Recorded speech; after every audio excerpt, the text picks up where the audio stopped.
ये आज के भारत में वो उसको सपने देखने की जरूरत नहीं है, उसको मालूम है कि ये पॉसिबल है।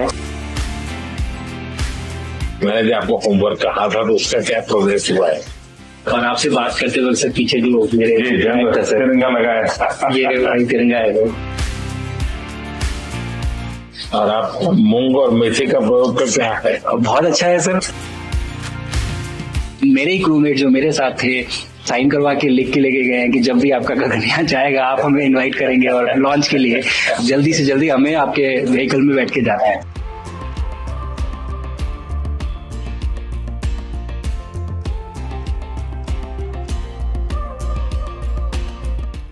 आप लोग जब इतनी बड़ी यात्रा करके वापस पहुंचते हैं, जी सर, तो काफी कुछ चेंज फील होता होगा। जब मैं समझना चाहता हूँ वो किस प्रकार से अनुभव करते आप लोग? सर जब ऊपर भी जाते हैं तो वहाँ का जो वातावरण है, एनवायरनमेंट है, वो अलग है, ग्रेविटी नहीं है। आप जाते हैं उसमें तो सीटिंग अरेंजमेंट वैसा ही रहता है? वैसे ही रहता है सर। और पूरे 23-24 घंटे उसमें निकालना पड़ता है? हाँ सर, लेकिन एक बार जब आप अंतरिक्ष में पहुंच जाते हैं तो आप सीट खोल के, अपना हार्नेस खोल के आप उसी कैप्सूल में आप मूव अराउंड आप जा सकते हैं, इधर उधर चीजें कर सकते हैं। इतनी जगह है उसमें? बहुत तो नहीं है सर, लेकिन थोड़ी बहुत है। मतलब आपका फाइटर जेट का कॉकपिट है, उससे तो ज्यादा अच्छा है। उससे तो ज्यादा अच्छा है सर। बट पहुंचने के बाद सर काफी कुछ चेंजेस होते हैं, जैसे पूरा आपका हार्ट स्लो हो जाता है, तो वो कुछ बदलाव होते हैं और वो फिर लेकिन 4-5 दिन में बॉडी आपकी यूज टू हो जाती है, वहां आप नॉर्मल हो जाते हैं। और फिर जब वापस आते हैं तो फिर वही दोबारा से वही सारे चेंजेस आप मतलब चल नहीं सकते वापस आते हैं। तो चाहे आप कितने भी स्वस्थ हो, मुझे बुरा नहीं लग रहा था, मैं ठीक था, लेकिन फिर भी जब पहला कदम रखा तो मैं मतलब गिर रहा था तो लोगों ने पकड़ रखा था मुझे। फिर दूसरा तीसरा, हालांकि मालूम है कि चलना है, लेकिन वो ब्रेन जो है वो उसको टाइम लगता है सर वापस समझने में कि अच्छा अब ये नया एनवायरनमेंट है, नया वातावरण है। यानी सिर्फ बॉडी का ट्रेनिंग नहीं है, माइंड का ट्रेनिंग ज्यादा है। माइंड का ट्रेनिंग है सर। बॉडी में ताकत है, मांसपेशियों में ताकत है, लेकिन वो ब्रेन की रीवायरिंग होनी है, उसको दोबारा से ये समझना है कि ये नया एनवायरनमेंट है, अब इसमें आपको चलने के लिए इतनी ताकत लगेगी या इतना एफर्ट लगेगा, वो वापस से समझते हैं सर। सबसे ज्यादा समय से वहां कौन था, कितने समय का? इस समय सबसे ज्यादा समय लोग एक टाइम पे करीब 8 महीने तक लोग रह रहे हैं सर। हाँ, इसी मिशन से शुरू हुआ है कि 8 महीने तक रहेंगे। अभी वहाँ जो लोग मिले आपको? हाँ, उनमें से कुछ लोग हैं जो कि दिसंबर में वापस आएंगे। और आप मूंग और मेथी का प्रयोग का क्या है? बहुत अच्छा है सर। मैं इस बात से बहुत सरप्राइज था कि लोगों को इसके बारे में पता नहीं था, इन चीजों के बारे में। फूड बहुत बड़ा चैलेंज है सर एक स्पेस स्टेशन पे। जगह कम है, कार्गो महंगा है, आप कम से कम जगह में ज्यादा से ज्यादा कैलोरी और न्यूट्रिशन आपको पैक करने की हमेशा कोशिश रहती है, और हर तरह से प्रयोग चल रहे हैं सर। और इनको उगाना बहुत सिंपल है, बहुत ज्यादा रिसोर्स नहीं चाहिए स्पेस स्टेशन में। छोटा सा एक आप डिश में थोड़ा सा पानी डाल के उनको छोड़ दीजिए और वो बहुत अच्छे से 8 दिन बाद वो स्प्राउट होना शुरू हो गए थे सर, स्टेशन में ही मुझे देखने को मिले। तो हमारी जो ये टिपिकल जो हमारे कंट्री के ये जो सीक्रेट्स हैं मैं बोलूंगा सर, जैसे ही हमें ये मौका मिला कि हम माइक्रोग्रेविटी रिसर्च में पहुंच पाए, ये वहां पहुंच गए। और क्या पता कि ये हमारी फूड सिक्योरिटी प्रॉब्लम को सॉल्व करें, क्योंकि एस्ट्रोनॉट्स के लिए तो एक तरह से है ही सर स्टेशन में, लेकिन अगर वहां सॉल्व होती है तो ये पृथ्वी पे भी लोगों के लिए फूड सिक्योरिटी की प्रॉब्लम सॉल्व करने में हमारी मदद कर सकती है। पहला एक बार कोई भारतीय आया। जी सर। तो भारतीय को देख करके उनके मन में क्या रहता है, क्या पूछते हैं, क्या बात करते हैं कि बाकी जो दुनिया के देश के लोग होते हैं? जी सर, मेरा पर्सनल अनुभव जो रहा है सर पिछले 1 साल में, मैं तो जहां भी गया, जिससे भी मिला, सभी लोग बहुत खुश हुए मुझसे मिलके, बहुत एक्साइटेड थे बात करने में, आके मुझसे पूछने में कि मतलब आप लोग क्या कर रहे हैं, कैसे कर रहे हैं। और सबसे बड़ी बात ये थी कि सबको इसके बारे में मालूम था कि भारत स्पेस के क्षेत्र में क्या कर रहा है, सबको ये इस बारे में जानकारी थी। और सब मुझसे ज्यादा तो कई लोग थे जो गगनयान के बारे में इतना एक्साइटेड थे, जो आके मुझसे पूछ रहे थे कि आपका मिशन कब जा रहा है।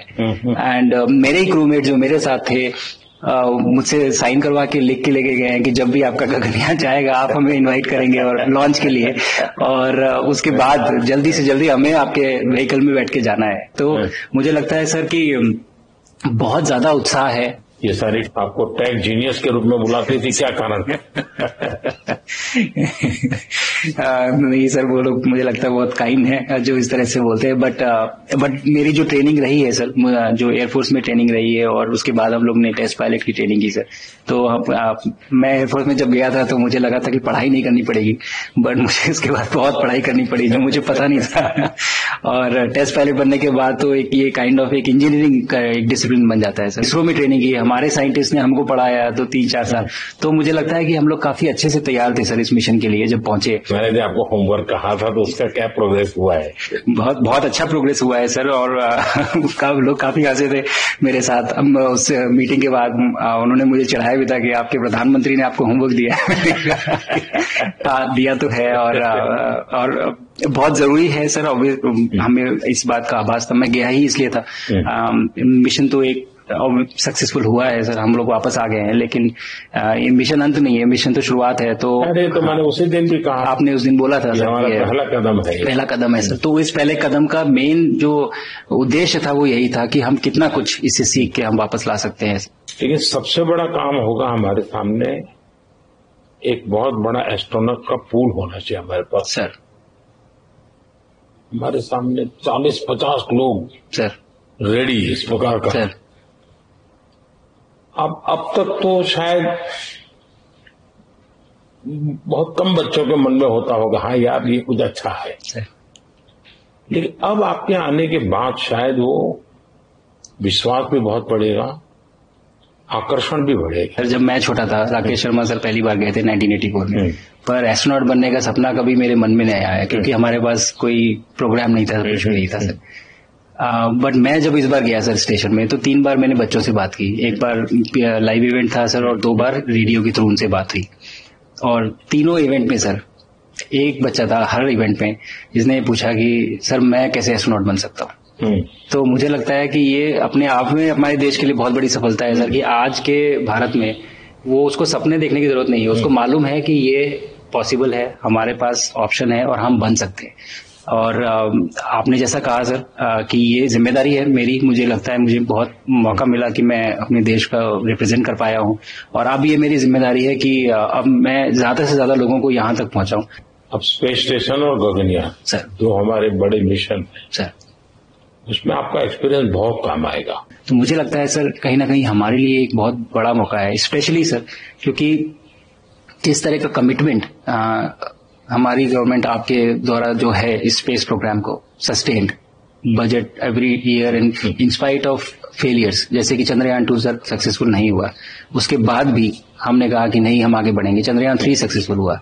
ऐसे ही फेलियर होने के बाद भी अगर इतना सपोर्ट मिल रहा है और ये पूरी दुनिया देख रही है, तो कहीं ना कहीं सर हमारी इस समय क्षमता भी है और इस समय पोजीशन भी है, तो हम यहाँ पे एक लीडरशिप रोल एक्वायर कर सकते हैं सर। और एक बहुत बड़ा एक टूल होगा अगर एक ऐसा स्पेस स्टेशन जो लेड बाय भारत बट बाकी लोग आके उसका हिस्सा बने। मैंने सुनी सर आपने जो आत्मनिर्भरता इन स्पेस मैन्युफैक्चरिंग वाली आपने बात की थी सर, तो ये सारी चीजें एक ही तरह से जुड़ी हुई है। जो विजन आपने जो अभी दिया है हमें ये गगनयान का और बैस का और फिर मून लैंडिंग का सर, बहुत बड़ा ड्रीम है सर। हम अगर आत्मनिर्भर बन के करेंगे तो अच्छा करेंगे। बिल्कुल सर। मैंने काफी सारी चीजें सर स्पेस से फोटोग्राफ वगैरह कोशिश की भारत की लेने की। तो ये भारत यहाँ से शुरू से ये ट्रायंगल, ये बैंगलोर है सर, ये हैदराबाद क्रॉस हो रहा है, और ये जो फ्लैश आप देख रहे हैं सर ये सारी बिजली चमक रही है जो पहाड़ों में हो रहा है, और ये क्रॉस होती है जो डार्क एरिया आता है सर, ये हिमालय आता है सर। और ये ऊपर की तरफ जो जा रहे हैं सर ये तारे हैं सारे, और ये क्रॉस करते ही ये पीछे सूरज आ रहा है सर।